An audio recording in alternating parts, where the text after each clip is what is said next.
Hi everybody, welcome back to Cids Modded Life, Season 2, Episode 200. That's right, 200 episodes. This is the last episode of this season. We are going to continue on with the tour from where we left off last time. And the frog sound will be telling you that we are currently in a swamp. And we are, let me just get us back into this view of the witch hut. And I can't think of a better time to actually visit the witch hut than night, because it's a swamp and the witch hut is all supposed to be all about swampy and darky and danky. Now the witch hut was where I was going to do, oh, we're getting some flickering on the thing, let's go inside, was where we were going to do our potion brewing, and we used an awful lot of deco craft in this build, an awful lot of I think that was rustic. I don't know, did we use biblio? I think we used a fair amount of biblio as well. And we're getting a lot of artifacts and glitches in here. But, you know, we put the standard potion brewing in. We've got the rustic potion brewing in there. We ended up with storage for all sorts of goodies and stuff.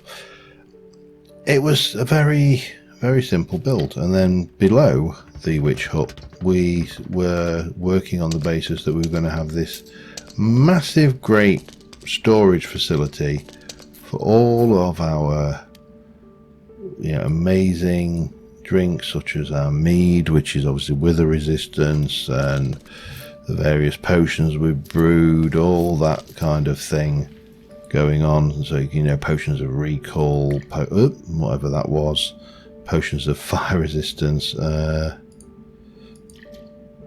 Yeah, stick it there, doesn't really matter.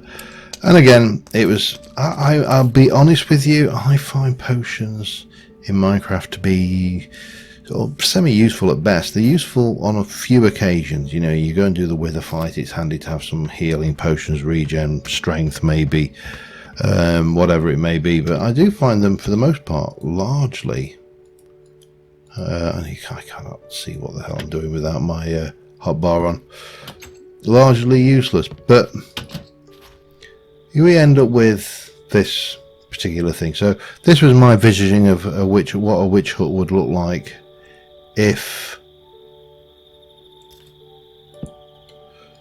it was things. What was that? Thatch. I think that's thatch.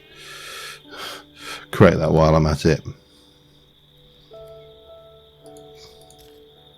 But yeah, my vision of what a witch hut would have looked like if it was built, you know, by a builder and not by an algorithm.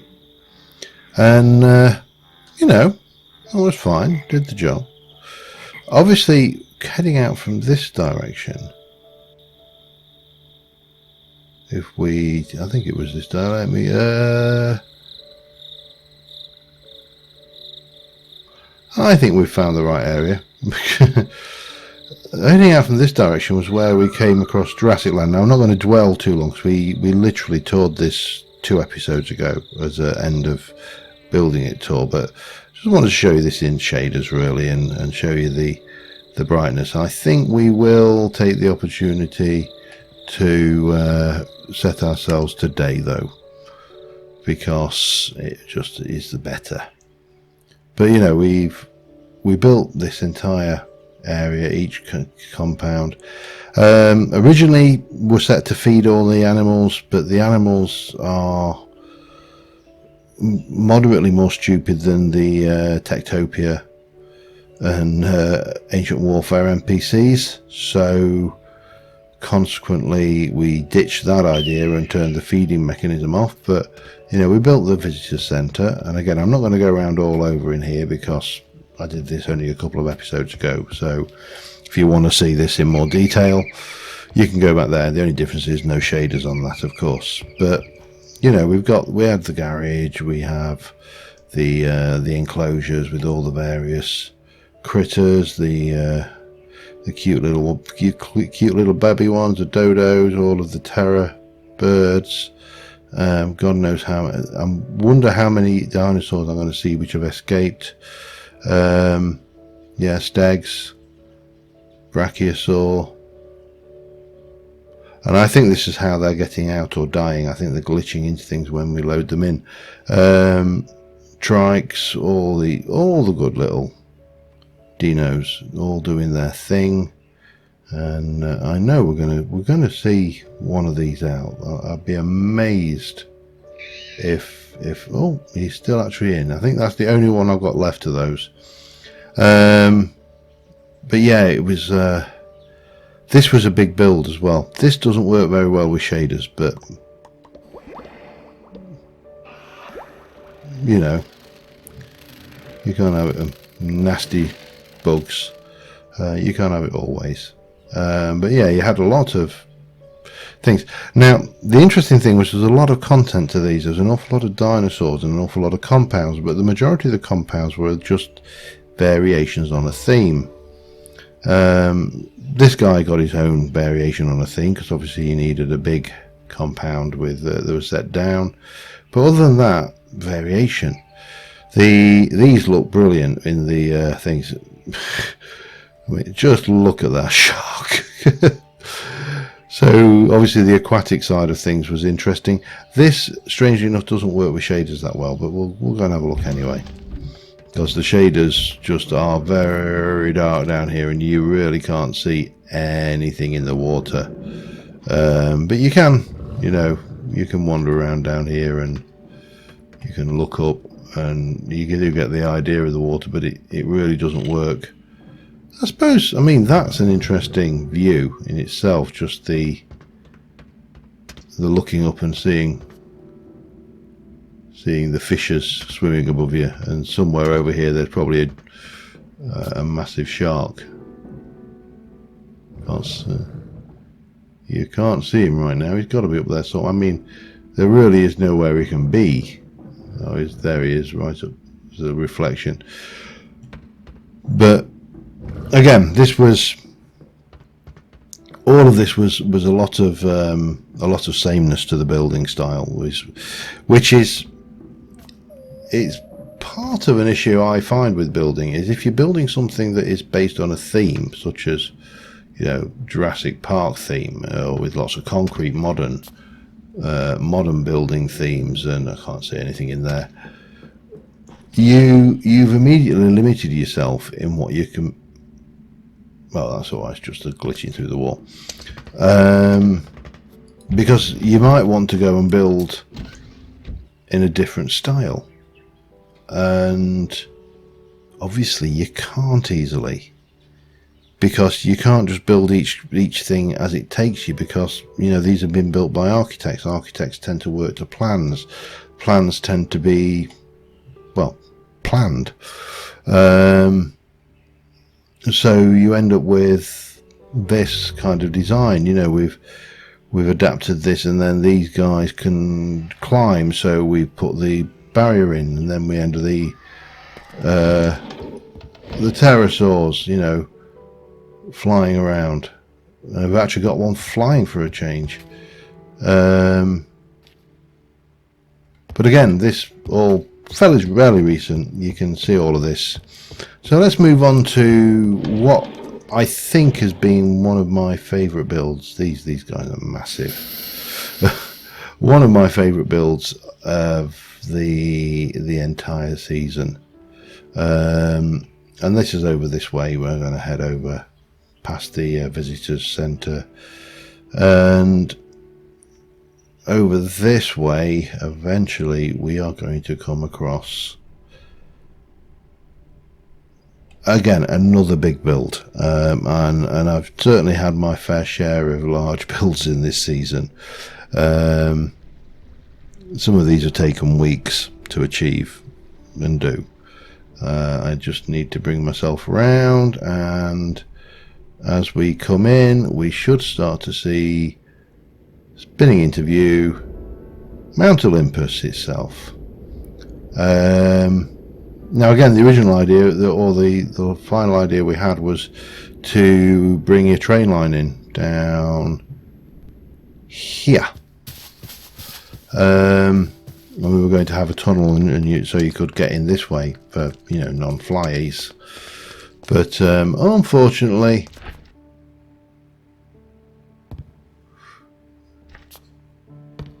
you ended up with this, and then we ended up with the Astral Sorcery, Teleporter, Celestial Gateway. But ultimately we went to the Teleporter from Silent Gems. But this really needs me to sleep, I think, because this really does benefit from daylight. This build has definitely been one of my favourites. It started out as being the Astral Sorcery build because Astral Sorcery likes to be high up in the world, so it was handy to find a place that was high up in the world to build your Astral Sorcery stuff on. And then because I was high up in the world and I had a lot of this Astral Sorcery quartz, the idea of making a Mount Olympus with the clouds surrounding it underneath and just all blue, you know, this heavenly place with ugly splurges on them, I don't even know, doesn't really work very well, unfortunately, with the shaders, but such is life. Kind of grew from that, so we ended up with, you know, this thing up here, which is where we had a lot of the that's quite a late one, the Containment Chalice, but you know, we've got the Starlight Infuser. We ended up with a machine for making things. I can't remember what that was now. And then down below, a lot of storage. Again, we didn't really get to use this. Hammock to set it to night time. A lot of things still stored away in here. Possibly things that we probably should have had in the system. But there you go. Such is life, eh? Yeah, there's a few bits and pieces that would have been useful there. But the ultimate aim was to get into making the this as the, you know, the infusion altar, and we got all of these good things going on here. As I say, shaders not playing nicely with Astral, and then multiple platforms of the gods, and we ended with, you know, the attunement altar where you would set it all up and used a lot of these crystal trees from Plants mod, because they really did things. Change the grass out to this blue crystal grass, and then put a layer of glass over it all, so it gives this ethereal heaven-like look, and basically took over the entire top of this Savannah plateau thing. Gaia Guardian fight arena. We only ever really used this once. I don't think we think again. Even Britannia not playing nicely with shaders. But the Britannia element was included in this, and we ended up with this large Britannia place with, you know, the good old Gaia portal, cake powered mana production. I mean, what else would you go with? It's got to be cake power, hasn't it? Lots of Britannia plants, and down below was where we put a lot of the work in, and this is an automatic living rock and living stone production facility, which basically you load that up with stone or rock. In fact, we can just if for those who didn't see this or haven't seen it going, you put the stone or rock in, it places all of the blocks down, and the breaker here is configured to ignore wood, stone and pure daisies. Anything else in that area will get broken once it converts, and obviously that'll convert to living rock, and then that will get picked up by the item collector. Simple, but worked. The mana generation, lots and lots of mana, lots and lots of stuff going on over here, and just a wee bit of storage for the Britannia things over there. Nothing really that much to it. The other item we put in over here, because I was using Silent Gems a lot, was the Chaos side of things. So down here we put a Chaos altar in, and that is using Blaze Mesh from Britannia. You can take your Chaos Orb, recharge it, and eventually bang, it will come in. Standing here also repairs items, so it's a win-win. You can just sit here all day and get all your items repaired for free, which is brilliant. This on the whole has been, I think, one of my favourite builds. You know, we ended up with the observatory platform. Well, we never did build the observatory, but we did build the telescope, and again lots of starlight around, just providing light. It's this classic Greek-y Olympian style architecture, all centered around this massive spire in the middle with collect crystals for, I mean, that's the point where we're getting ludicrous, where we're using collect crystals for decoration. Lots of glass, lots of these I think that this, I don't know what, I think they're from an illumination wand of some description. And of course the stellar refraction table, which allows you to create well, let's be brutally honest, ludicrous levels of enchantment. So that one's, well, they basically make enchanted books, and they were ludicrously powerful. So yeah, at that point we're into end game. This was again another tool which we used to create more ores. It just sits there, runs constantly. If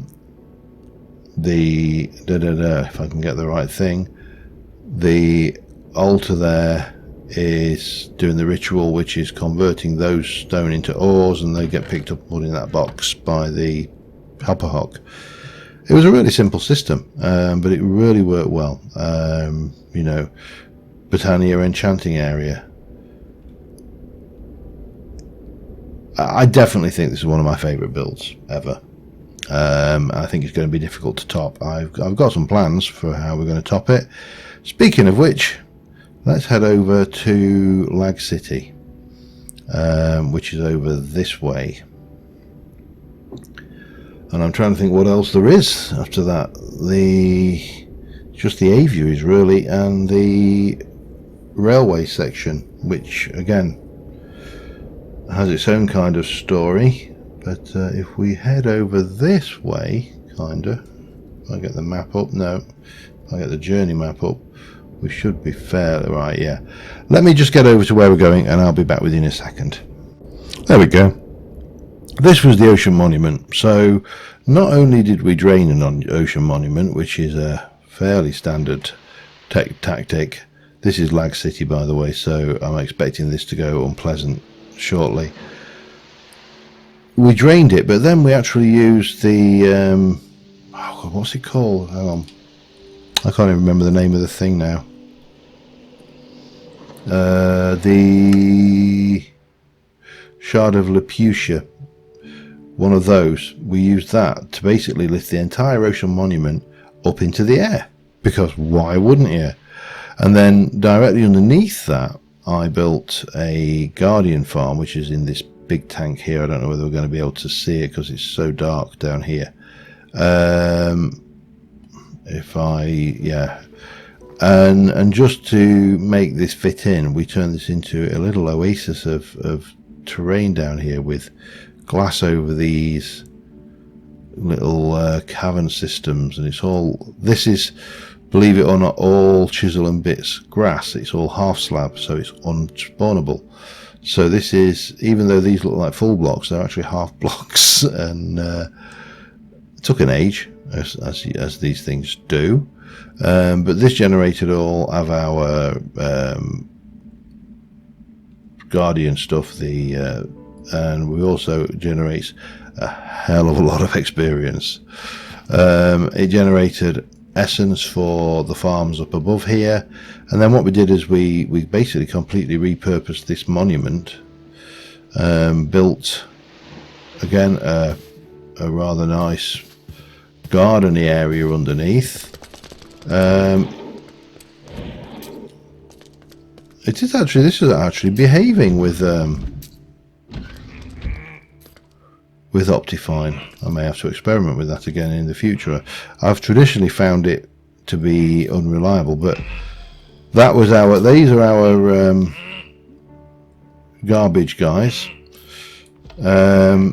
So when we clone villagers, if we get one we don't like, we feed them to the Vindicators. We've also got a skeleton generator here. That could be repurposed for anything. This is working surprisingly well with all of that. Over this side was the clochers, which were producing all of our various crops, you know, with room for expansion. I think those two were empty. Over here we have nothing. We never got around to doing anything over here, and obviously that's all built in. And the other thing we did over here, which probably would have been more useful early doors, was villager trading. But unfortunately the villagers proved to be a little bit glitchy. Again, well, this area was incredibly laggy, and because this area was incredibly laggy, I wasn't sure the villagers were the cause of it, so I hid those away. Again, access to our storage. You know, we really 83,000 iron ingots. We're not shy of resources for these things. And then upstairs, apart from having little viewing areas and the boardroom we created, which had a nice map of the area. This was just a bog standard map. Really, it's amazing how much a difference is having Optifine is helping on this area that had all the lag.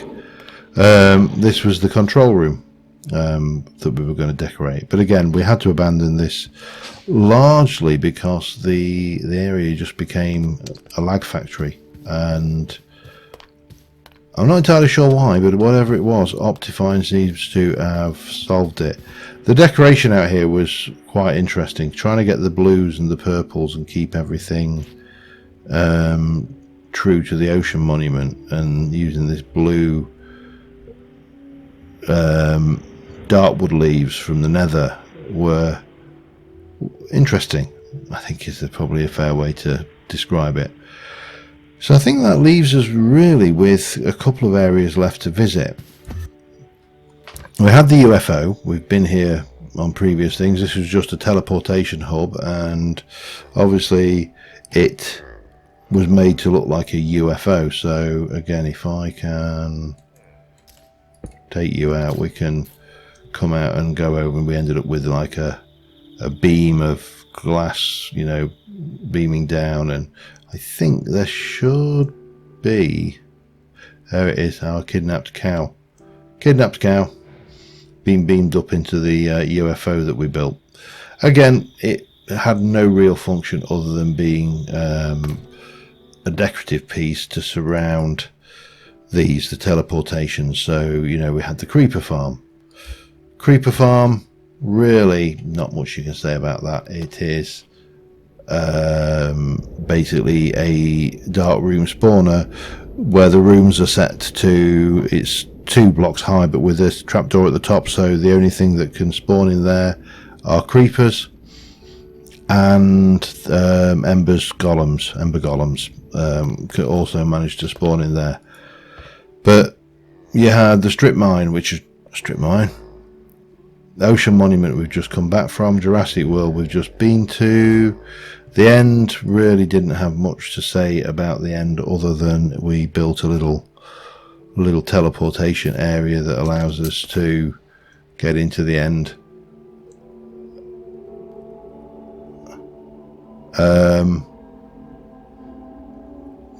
Yeah, there's really not a great deal here. Island portal over there, and that was it. We didn't do much beyond that. What else did we do? Well, obviously once we get back to the world,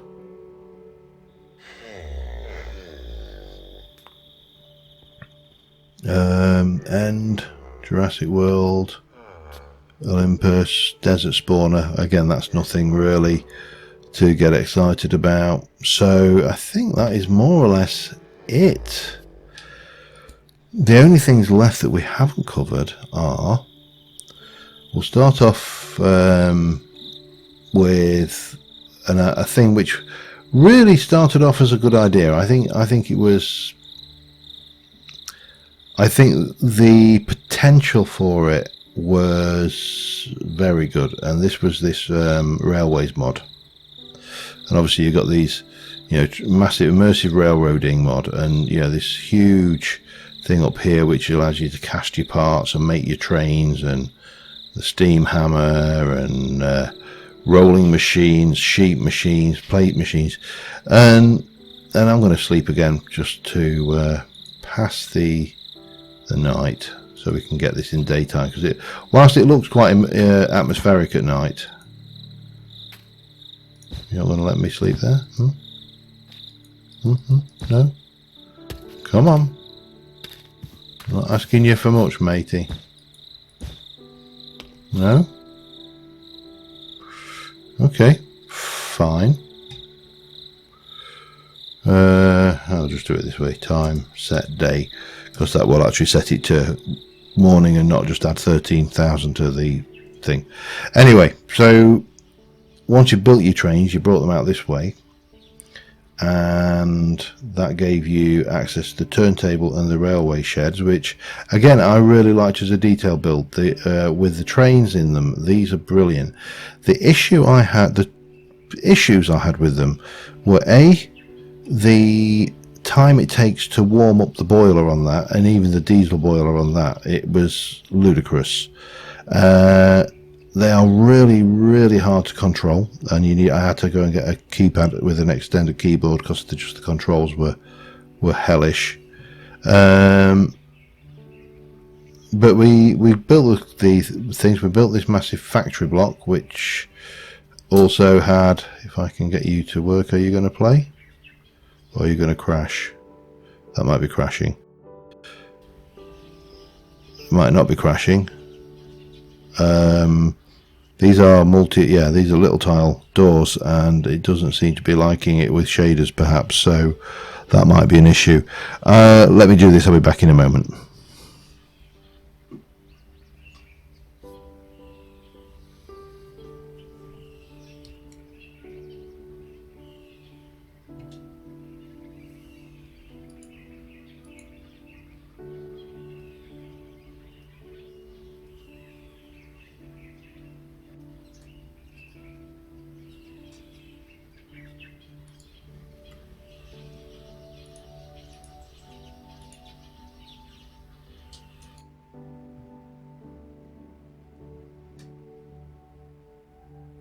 Okay, note to self.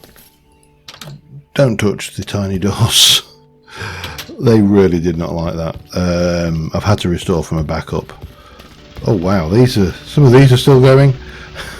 Yeah, these were picked up using cyclic collection bags, and they're running out rapidly.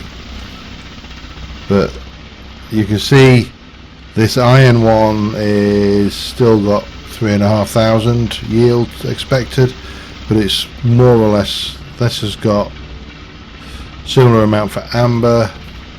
This is empty. This has got actually still got a fair amount of lead. That's empty, and that has got a little bit of chaos ore. So yeah, we've got a fair bit of resource coming in now. This was designed to be a big factory building, obviously. We put a lot of space in to build a lot of machines, and then we didn't.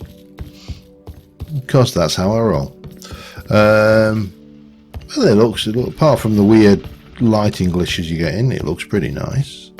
What we did build was this. This was our big plate machine. I think it was it all plates on this? I can't remember. I think it was all plates. Might have been, yeah, all plates. So plate machine, I order up the plates, everything you need to go makes into there. It gets distributed equally out, and basically we end up with 8 stampers stamping out plates and then dropping them down and back into the system. The clay machine, so this was a bit of a lag factory, but you can do the I get this right way around. This is the uncrafty constructor. So I think we turn that on, And what we should see is coming through here is just plain old terracotta, which will continue for a while until the power. So now when you turn that on, it basically runs the power up, so you have to wait for these to empty now. And then if you turn the hydrators on, that thing will basically, these will start spitting out blocks of clay. I don't know whether we can see what's going on in there. So he's using the hydrator on the terracotta and creating blocks of clay. Clay became a major resource issue, so that was that. A lot of wireless redstone usage going on here as well. And that leaves us with, really, apart from the tunnel we did, that kind of leaves us with one area left, and that was over. I mean, there were other bits and pieces that we built, you know. I'm sure there's things I've forgotten, but we ended up with this rather nice tunnel which you could run through, and it's all very dark. And the tunnel went past the aviary project, which would bring us to here. Now, this guy doesn't like it when I work at night, the proprietor here, so we will quickly just do that and get that off. Reason being is quite a few of the Zeds like to come in, the old zombies, and try them or buy tickets, and they can't see the zombies not allowed sign. Well, they can see it, they just can't read it because they're zombies. But you know, so you can come in here and, you know, buy a ticket from this fella, and in you come past some greaseless lizards. I think they're greaseless. Vending machines, and you're into the domes. So little forest dome with ducks and swans and rabbits and all sorts of nice things. Over this way was the things. We never did join that up either. Oh, that's bad of me. This was the science lab, again themed similarly to the Jurassic Park one we did, where the idea of visitors can come and see these guys incubating eggs and whatever. Where we actually put all the egg incubators, and we come through here into the Arctic thing, where this should not be in here, but apart from that they should have their things, and the penguins. Past the penguins we have things. The shader's really not working with this glass, has got to be said, but this was the desert biome, so lots of, I think these are roadrunners, cranes, vultures. Did I not have roadrunners in here? Yeah, there they are. Meep meep. And then of course the domes carried on, so you could carry on through this way. The airlocks are there to stop the birds escaping easily. Parrots seem to like hiding in garbage bins. I seem to have picked up, oh hang on, that's not going to help, is it? I've got 40. Oh, sorry baby parrot. There's a little baby parrot there as well. But this was the jungle dome. Lots of tropical birds in here, and this was the one that we did that was started off lower in the ground, and then the parrot went, or toucans, okay, can't beat a toucan though, toucans are cool. And as you went up you could go all the way to the top. I'm picking up eggs left, right, to the top here, and again more parrots hanging around up here, and yeah, just a very tall jungle biome with the birds flying around. There of course had to be a what do we have over this way?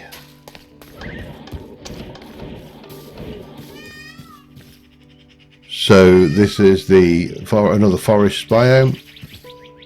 over there, and it stopped there. Oh yeah, that was right. We had, this was the mesa biome with the ostriches and the likes. And you know what I don't think I did do? I don't think I actually hatched the phoenix egg as well. That was a bit remiss of me. Because we did over here was the seaside biome, the beach biome with lots of, you know, seagulls and the likes, and not flying around a great deal, to be fair. But the idea was, you know, this was like a beachfront property. But we never did hatch the phoenix egg. Well, that's yeah, I'm surprised I completely forgot that. Anyway, a bit late now. But yeah, these were a lot of fun to build, and again, it's kind of suits my collection mentality. So that was it, really. We've accomplished a fair amount over the last 2 years, and covered a lot of mods, covered a lot of mileage, gone and, you know, done, built big, built small, built functional, built completely decorative. It has been an absolutely brilliant season to record, and it has been a great deal of fun. Now, the next season is going to be not in 1.14 but in 1.15, and the selection of mods currently is not as good as I would have liked, but I have got a pack together, and obviously I can add mods and builds as we go, so that's the plan. But I don't want to start at 1.14 and then not be able to upgrade the world to 1.15 later, so I've decided to take the plunge and go with 1.15. Now, at the time of watching this, there will be an archived copy of this world loaded to my wiki space, which doesn't get anywhere near the love it should from me, because I'm terrible at maintaining wikis. But we will put this up for download, as well as a list of a copy of the current mods, just so you've got exactly as I run this. But I think on that note, the only thing left to say is thank you very much for watching, guys. Thank you for joining me on this journey, and I hope you find the next journey just as interesting. It will be interesting for me because there's an awful lot of mechanics in the later versions that I really haven't played with.